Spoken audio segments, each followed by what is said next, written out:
Just a little bit of, I don't know what that was. So my apologies. Ms. Hankerson, are we letting all these guests in?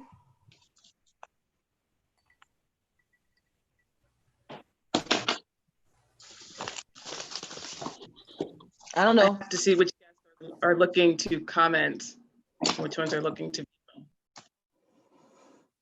Okay. So why don't we go ahead and start the meeting, and Mr. Engineer Ms. Hankerson can manage that, and then we'll see where we are when the presentation starts. Okay, wonderful. Well, welcome everyone. This is the Arts Academy Elementary Charter School Board meeting. This is a special meeting to take place at 6 p.m. in which the Board of Trustees will consider approval of the administration's reopening plan for the 2020-2021 school year. This meeting is being held virtually due to the COVID-19 emergency and is authorized by Act 15 of 2020, which became effective on April 20th of 2020. These rules remain in effect until the governor ends the emergency. The law allows for meetings to be held virtually as long as certain requirements are met, including the meeting may be viewed by the public. We have made this meeting available to the public by a notice in the morning call and by an announcement on the school website posted on August 3rd, 2020. Copies of these notices will be attached to the minutes. The notices advise the public that this meeting may be viewed by joining the Zoom link posted on the school's website and via the school's YouTube channel. We have made provisions for public comment before, during, and after the meeting. If you have already submitted comments, those comments were distributed to board members. If you wish to comment during the meeting, you have already received notice that the following individuals wish to make comments. And those individuals, as I have heard, are Rodriguez, Chavez, and Scaris. If you have not previously notified us that you wish to comment, you must do the following. When it is time for you to make your comment, we will unmute you so that you can make your comment. We will need your name, address, and the name of the school district where you live. It will be helpful if you tell us if you have a connection with the school, such as a child or grandchild who is a student at the school. Please remember that comments are limited to 3 minutes. When we reach your name on our list, I will unmute you so you can begin your comment. If you wish to submit a written comment after the meeting, you may do so by first-class mail addressed to Janir Hankerson, Board Secretary, Right to Know Officer, at 601 Union Street, Allentown, PA 18101, or by email addressed to jhankerson@artsacademyelementary.com. All comments must be about the subject on the agenda, which in this case is the reopening plan. All votes will be taken by roll call. We are using the record feature of Zoom to record this meeting. This link to access the recording will be posted to the school's website. If any members of the public sent comments to us before the meeting, those comments will be added to the minutes. Board Secretary, did you receive any advance comments? I did not. Okay. Did anyone register to make comments during the meeting? Yes. Okay, wonderful. We're going to move forward. I do ask that if you are not speaking, please put your mic on mute until it is your time to speak. We will start with the Pledge of Allegiance. I believe Ms. Hanslick has a flag for us. Thank you very much. Okay. I pledge allegiance to the flag of the United States of America and to the republic for which it stands, one nation, under God, indivisible, with liberty and justice for all. Okay, Board Secretary, will you please take the roll call? Yes. Ms. Best? Present. Ms. Sabo? Present. Mr. Gallagher? Ms. Sigley Grossman? Present. Ms. Hanslick? Present. And Ms. Groff? Present. Okay, at this time, I'll entertain a motion to approve the agenda. Rosalie? I make a motion that we approve the agenda. Second Can I- that, Grossman. Okay, and now, Board Secretary, will you please take it? We need to do it person by person. Sure. The first person to make public comments, 1 second. Oh, I'm very sorry. I meant that for unanimous, we need to go through. Oh, So I'm Amy sorry. Bess, that's okay. I approve it. I know we've already heard from Angela and from Rosalie. So that leaves Hankerson, Hanslick I approve. and Groff. I approve. Wonderful. It's now time for executive session. Do any of the board members need executive session at this time? No. Okay, we will move on then to our action item, and I'm going to turn it over to Mrs. McCollum.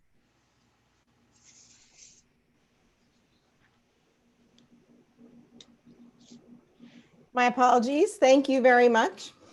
So I'm going to be sharing my screen to explain a little bit about this whole process.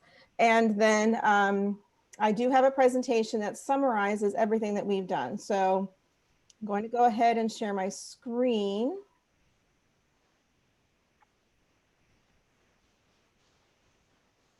And what you should see here is our this is our actual health and safety plan. This template was provided for all schools by PDE June 5th. And the template was designed to support schools in their planning for a reopening. So this planning process needed to demonstrate what our reopening would look like in a red phase, yellow phase, green phase. And then, we had to talk a lot about, different action items related to the opening. This document is 18 pages long and it can be a little confusing. So I did put together a PowerPoint to summarize it. I do want to start off by showing you the first page here, and I'll see if I can make this a little bit bigger for you. We originally were trying to work on a reopening where students were coming into the building and interacting with our teachers face to face. But as we worked through all of the details using our required PDE and CDC guidelines, we did change to this proposal here, which is we're proposing a total remote learning for all students. And I want to point out here that it says our plan needs to reflect future action steps to be implemented and the conditions that would prompt the decision as to when we would reopen for in-person learning. So again, I will be addressing this in my PowerPoint, but we will be readdressing in-person learning should we be approved to pursue virtual opening starting October 26th, which is about a week or 2 weeks before the end of the first quarter. So in this plan, for anybody who was reading it, we explained what our virtual opening will look like, and then the whole rest of this plan includes everything, whether it applies or not. And it was important to me to include all the hard work of our committee. So for anyone, just to point out that, if it's confusing because we're talking about transportation and buses and lunches, that is because we were trying to work through the process to determine if an in-person meeting was possible. And all of the work we did is still going to be very important for our reopening when we are able to bring students back in the building. So just to clarify any confusion that anyone may have had in regard to this template. I apologize, I needed a cough drop. All right, so this is my PowerPoint. This whole process started, as you know, April 9th, when the governor shut down all schools for the remainder of the 2019-20 school year for Pennsylvania. Even though we have been in the green since June 26th, COVID restrictions do remain in place for schools, and they are changing and they're being updated regularly. And then this template was provided, as I mentioned, June 5th. Our goal to confront this task was to create a committee of AAECS stakeholders and to determine what options we wanted to explore. You know, we felt very strongly that this was not a top-down decision. This wasn't going to be any one person's opinion. So we needed to figure out which ones might be feasible and to start using those as a starting point. We agreed that we would act on the most current guidance from PDE, and certainly our goal was to make sure that any plan that we put in place was only going to be considered if it could ensure the safety of everyone, all the students, families, and staff. I want to take a moment and recognize this fantastic committee that we had. It was a wonderful combination of administration and teachers and staff, and we had parents and community members involved. So it was truly thanks to the hard work of everybody here that we were able to develop a very clear picture of our options for a reopening for our school. And just to run through a timeline, this was interesting to put together because certainly the timeline has been, you know, it feels rather, you know, constant. It's been very involved, very always evolving. And putting this timeline together was actually really interesting for me to reflect back on the fact that we've been working on this nonstop since before the 1920 school year ended. So we were reaching out to staff immediately to determine their interest in joining the committee. We informed parents of our need to put this plan together. We surveyed staff and families. Sorry, I'm moving my video of all of you guys here. And our reopening committee started the first week in June. I don't know why this is, there we go. We took the survey information from the parents. We were just asking them what their initial thoughts were. You know, how do you feel about masks? How do you feel about social distancing? And we used that information to determine that we were going to offer our families 3 different options. And we did that with these pre-registration forms. So we offered a full return to school 5 days a week. We discussed a hybrid scenario. Our committee agreed that if we did a hybrid, that every other week would be the best way to do that. You know, we did also hear from some families that said, please don't make this, you know, every other day or something like that. That's really going to be difficult for me to arrange daycare. So the hybrid situation that we proposed was every other week, and then we proposed every other week with an early dismissal. And the reason we offered that is because one thing we knew from the get-go was that if we have our teachers working with students in a different group every other week to maintain smaller numbers in the classroom, you know, who's going to work with those kids who are at home? So at least if we had an early dismissal, that might facilitate their ability to work with some children, the children that are not with them during that week. And then we offered a full virtual. So July 21st, a parent committee met with me, and I tried to provide this background for them so that they could become involved. And then we broke out into task forces and really analyzed all the data, reported back out. We really accomplished all of this for the entire month of July. So again, to summarize, there were certain factors that helped us determine that this was not going to work with an in-person or a hybrid option.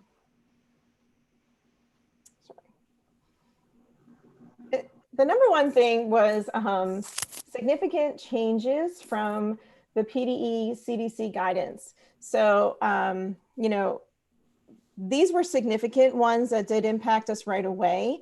And they seemed to align with me putting out my surveys to the parents. I would put out a survey and then there would be an update. So the governor announcing that there was a mandated mask order came out right as I sent out the initial survey. And there was some discussion originally about whether this would include, you know, it was older children was the way the CDC was wording it originally. And then over the period of a week, it was confirmed any child over the age of 2.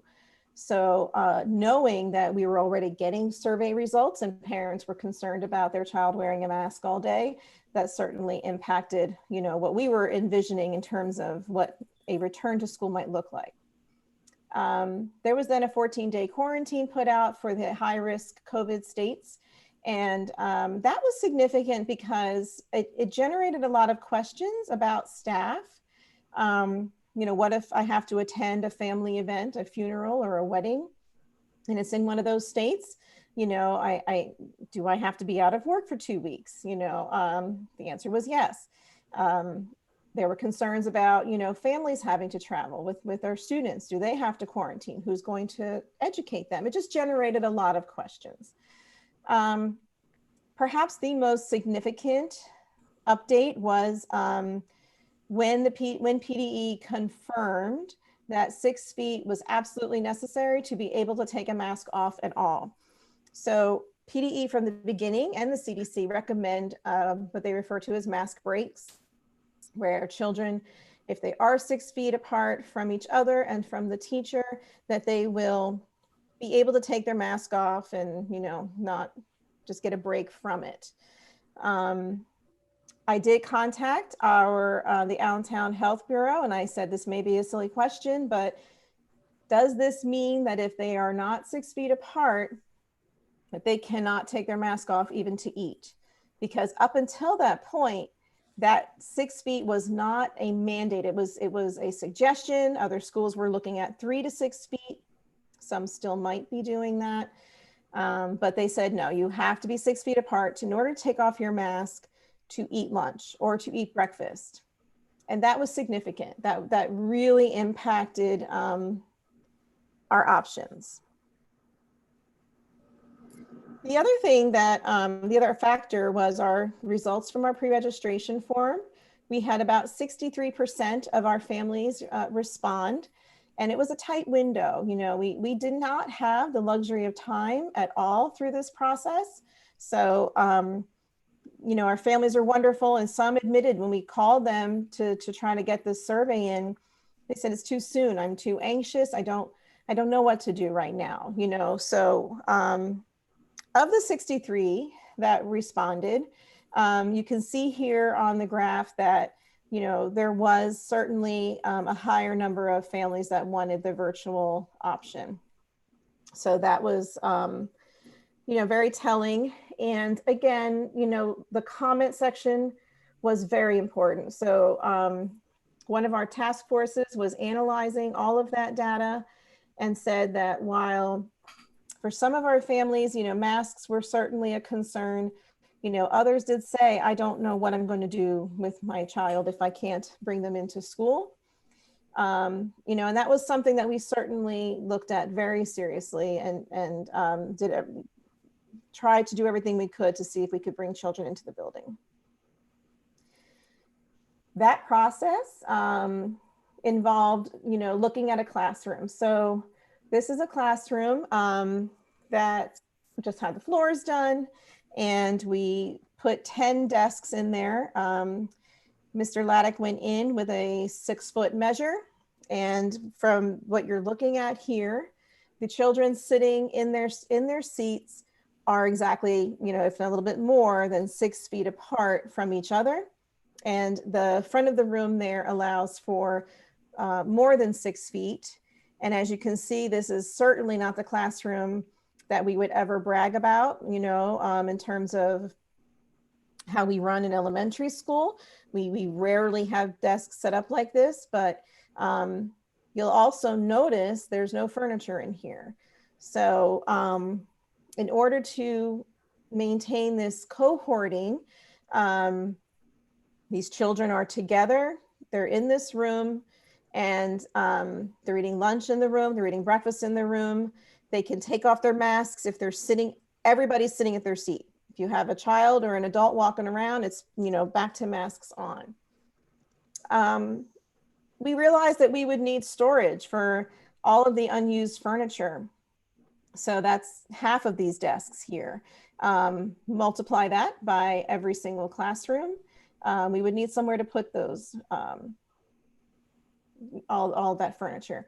There's no library here. There's no rugs, mats, all of that.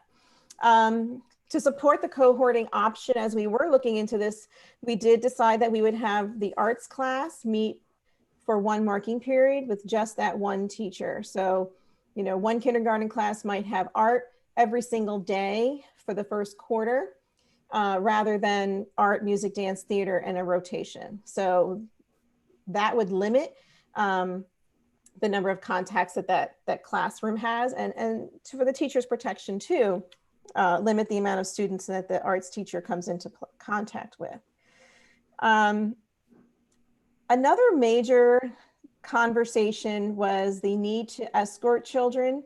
Contact tracing is really important. You know, if a child were to be suspected of having COVID and then, you know, tested positive, we need to be able to identify anybody that was with that child for 15 minutes within 6 feet. So, you know, our older children typically will go to the bathroom by themselves. And, you know, 15 minutes passes very quickly. So we were talking about escorting to the bathroom, making sure we had hall escorts available. And if anybody needed to see the nurse, ideally, we're not bringing children into the nurse's office unless they absolutely have to go. Again, anticipating that potentially some child that's in there could have, you know, could have COVID or, you know, be asymptomatic or whatnot. So staffing in this scenario became very much a concern, and trying to manage the situation where the children could have, you know, their mask breaks and not be, you know, forced to wear their mask every single day. We also looked at recess and having the children outside the classroom. Anyone who's familiar with our school knows that our recess, you know, is limited. We talked about closing off the parking lot to families coming through after arrival. We were looking at pedestrian barriers, which were pretty costly, but, you know, we're an additional safety feature, so we still may consider them. The problem is, because of our space being long and narrow at best, even outside, children would not be able to take their masks off. We would not be able to guarantee that they would be 6 feet apart. And it would be very limited as to who could be out, even with their masks on. Mitigating the spread of COVID is another significant part of our conversation here. Cleaning after the bathroom, cleaning for any shared space. So some, you know, our children need to have their services. So students might come out of the room for special education. They go to their resource room for their math class, and then they would return back to their original classroom. That classroom would need to be disinfected in between every class. That's just one example. You know, any of the arts rooms, if they're being used, would really need to be disinfected between classes. We would need a space for isolation. We talked about using an office that we know, you know, we could kind of, you know, reserve it for an isolation case. We would need to hire another nurse to be with that child. The big question with the staff is certainly substitutes. It is not anything that a teacher can control. If a child ends up having, if we have a positive case and they have to quarantine, you know, we need a substitute that's going to be able to fill in that teacher's role if they were in that situation. And then the last thing I wanted to mention in regard to this, certainly arrival and dismissal. Many parents asked, what is dismissal going to look like? You know, we typically bring parents into the first half of the cafeteria, and then they get their child, and their child is brought to them. Very crowded. So we were looking at an app that would allow us to manage traffic outside. And all of those things are possible, but two things I want to mention at this point. One is the teacher-student ratios. So offering all of those options was making it very clear that we could not have a situation where a child has one teacher for 20 children like we're set up now, and then heaven forbid they come back in or we change somehow, they would have to change their teacher. And I had some teachers that might have 14 children and others that had 25. So the teacher to student ratio, trying to offer these different options was simply not feasible. And another thing that I'll get back to that actually. So, so in summary, it's these updated guidelines and the trying to manage everything that we need to. Our facilities are not big enough. They don't have the flexibility for us to be able to spread children out, and we simply don't have the staffing that would be needed to manage it, period. Transitions in the halls, or even in the classroom. I want to take a moment and talk about the factors that supported the proposal to open virtually. Unlike, all of these unknowns related to COVID, we do have some experience with our virtual learning. This right here, this picture is from Ms. Jakowski, who was running one of our virtual summer camps this summer. And we did have an opportunity to reflect upon our learning at home program in the closing of the 1920 school year.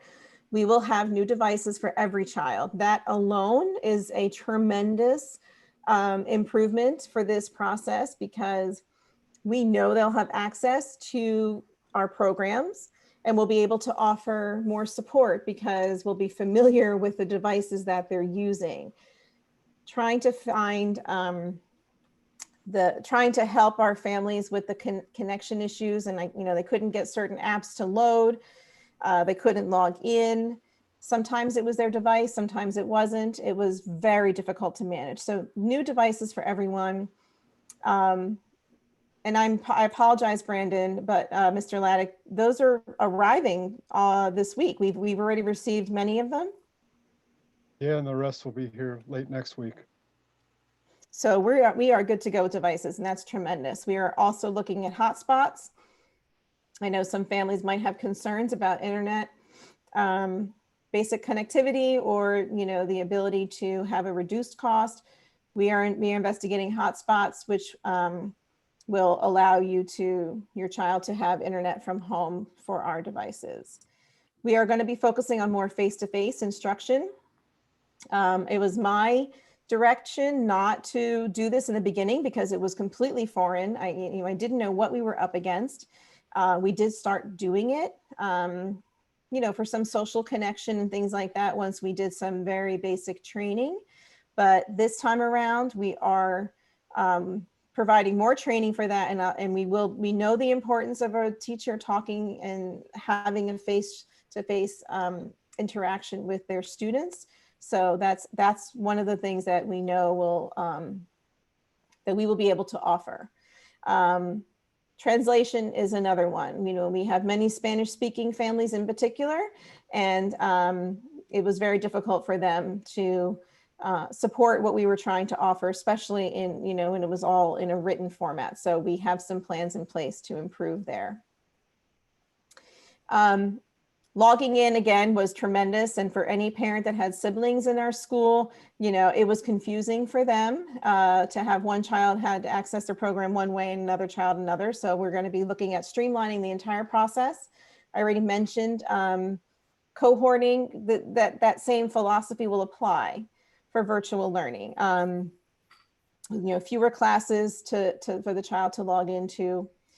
Support and networking for parents. I'm going to post some ways for parents, if they so choose, to connect with other parents at their grade level, so that they can, meet each other, since the children will not be necessarily meeting, well, they won't be meeting if this is approved, in person. So making an opportunity, creating an opportunity for parents to connect and support each other, I think would be tremendous as well. We have reached out to all the local daycares that we are familiar with who provide transportation to our students on a daily basis. And the vast majority of them said, if we have your children and the parents are willing to bring in the device, we will be able to, set the child up in a corner somewhere and make sure that we follow your schedule. So hopefully that is something else that can, assist our parents who are working, and they can have some comfort by knowing that they would still have access to their teachers even though they're not home with them. And then the last thing that's really important to mention is we will be giving out learning kits. This is something that we did for the virtual summer camps, and it really worked out well. So providing children with little whiteboards and markers so they can show their teacher what they're working on, providing some workbooks, practice sheets, manipulatives. We want to be able to support learning that isn't necessarily only tied to the screen. So I'm excited that we're going to be able to provide these kits along with their devices. And the last thing that was important is time. So I really felt that we were coming up with some wonderful ideas to manage the 6 feet of distance and contact tracing and all of that, but we did not have the time to test them out, make sure that they work, get concrete answers as to what the parents want to do so we could define schedules.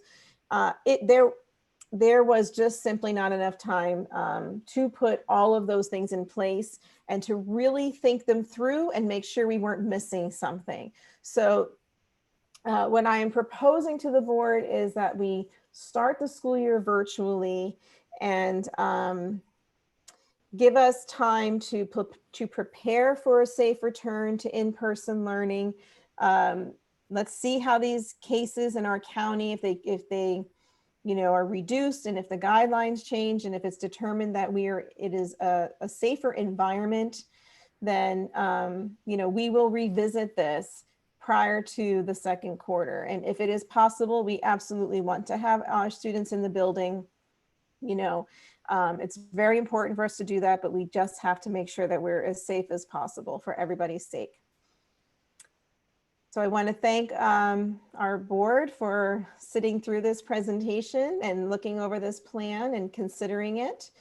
And I also want to offer a special thank you to our families and staff for just diving into this whole process. We could not, I would not have been able to think of any of the things that, that were proposed. So please know that this plan does represent the different stakeholders that we have at our school.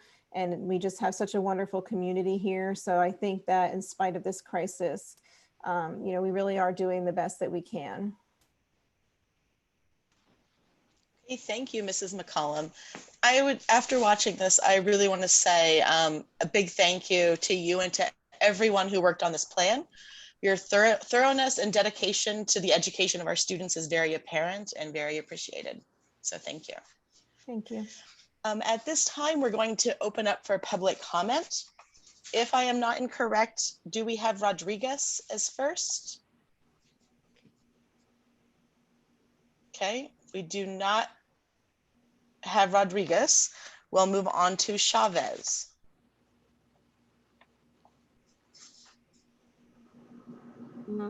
I'm here. Hi, hello, can you hear me?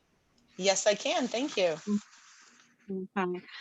Yes, more than comments is questions. I have a lot of questions.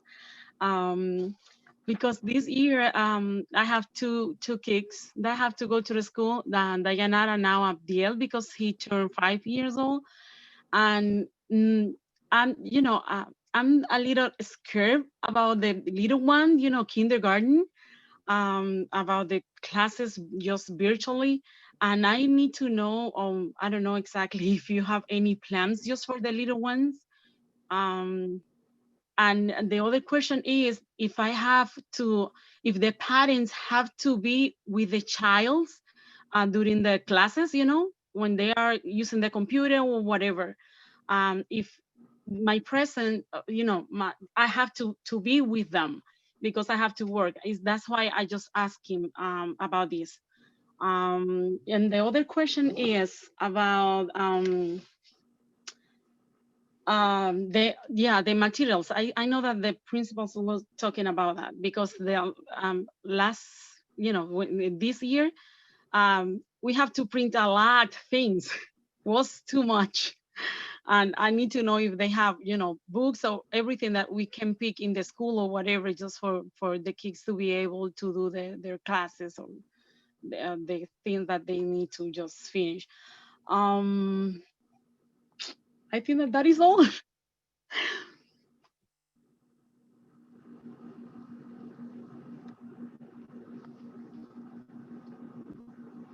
I can hear you. Whoops, sorry about that. Thank you very much. Unless it can be addressed now, I believe they will address your questions to you directly in the near future. Am I correct in that? Yes, once this plan, if it's approved, we'll be moving forward with all of those details. So I can certainly just offer, some comfort that we will not be requiring parents to print at all, and that we are providing, worksheets, and we certainly understand the hardship of working with the young ones, and that there does need to be an adult there. So I will be addressing all of that pending approval of this plan. Okay, I believe that I was just informed that Rodriguez is with us. So if Rodriguez would like to start speaking. Hi, I'm sorry about that. Excuse me, one of my questions was similar to what was already asked. I also work full-time during the time that the girls will be in school. And I do have a babysitter, but having multiple children to babysit at once, I'm not sure how much adult help will be around. So my concern was just keeping the kids, on track with their schooling. But if I'm not there, I get kind of concerned. So will it be one of these things where I can catch up during the evening when I get home with them? Or will it be a Google Meets that it's scheduled at a certain time?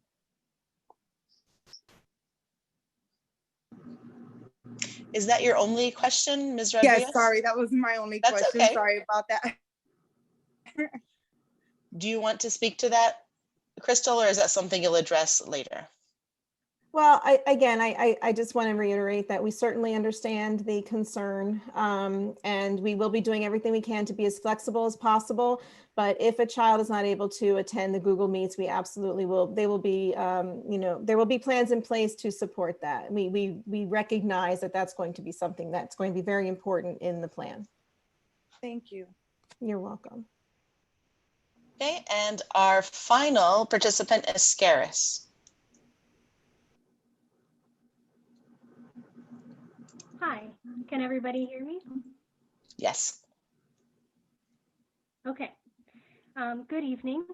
For those of you who may not know me yet, my name is Lissa Scarce, and I'm a 5th grade teacher at Arts Academy. I would just like to take a short moment to voice my full support for our virtual reopening plan. As a member of our reopening committee, I know how much passion, hard work, and research went into developing this plan. And I'd like to sincerely thank everyone for sharing their thoughts and feelings and helping shape this incredibly difficult decision. Please know how much I miss being in my classroom with my students. Nothing can replace in-person teaching, but the unfortunate reality is that there are too many unknowns and too much at stake to take such a serious gamble at this time.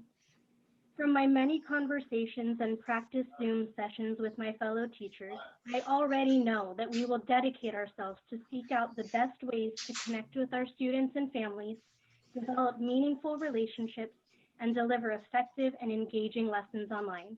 We are all in this together, and we can all support each other as we embrace this challenge. Thank you for allowing me to share my voice tonight. Thank you very much. Okay, I believe that concludes everyone who's registered. Is that correct? Wonderful. Okay, at this time, I will entertain a motion from the board to approve the administration's health and safety plan for the 2020-2021 school year. Upon approval, the administration shall post the plan on the school website and transmit the plan to the Pennsylvania Department of Education. Do I have a motion? I would like to make a motion that we accept the plan, that it be approved. Rosalie Sabo. I'll second that. Hanslick.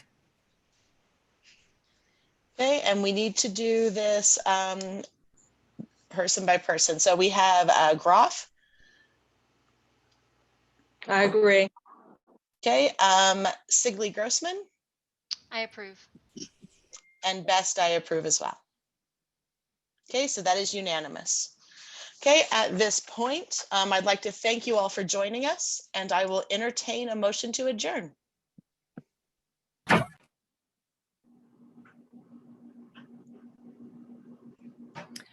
Hanslick, I'd like to make a motion to adjourn this special board meeting.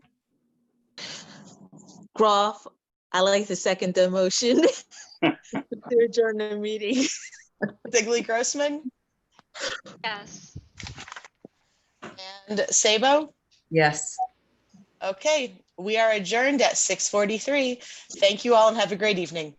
Take care, Thank you. everybody. Thank you. Everybody. Take care, everybody. Bye-bye. Bye.